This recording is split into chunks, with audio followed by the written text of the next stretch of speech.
అని ఎట్లా చూస్తారు? గత కొన్ని రోజులుగా రుణమాఫీ పైన చాలా కాంట్రవర్సీ జరుగుతుంది. ఒకవైపు రేవంత్ రెడ్డి అరెస్ట్ ఒకరు విసురుకోవడం, ఒకరు స్వీకరించడం జరిగింది.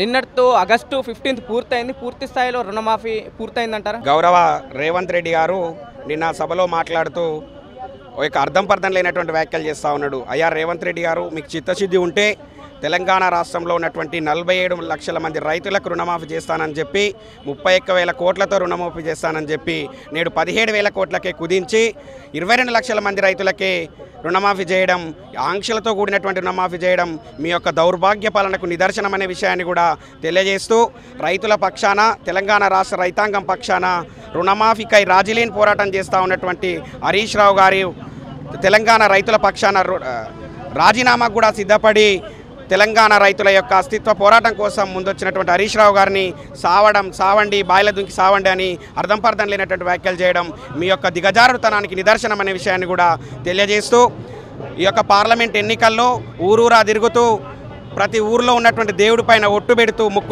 మొక్కులు సమర్పించడం జరిగింది.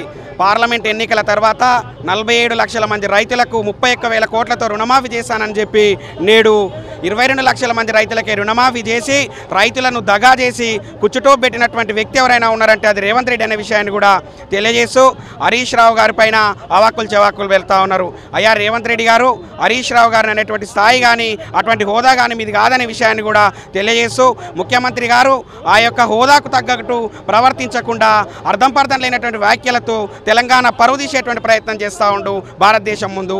అయ్యా రేవంత్ రెడ్డి గారు, మీరు హరీష్ రావు గారిని అనరాని మాటలతో మాట్లాడుతూ ఉన్నారు. హరీష్ రావు గారు తెలంగాణ ఉద్యమంలో తన కుటుంబాన్ని నెలలు వదిలిపెట్టి తెలంగాణ యొక్క సాధనే లక్ష్యంగా తన ప్రాణాలు సైతం లెక్క చేయకుండా తెలంగాణ కోసం పోరాడినటువంటి వ్యక్తి హరీష్ రావు గారు. అటువంటి వ్యక్తి గురించి మాట్లాడితే తెలంగాణ ప్రజలు సహించరు.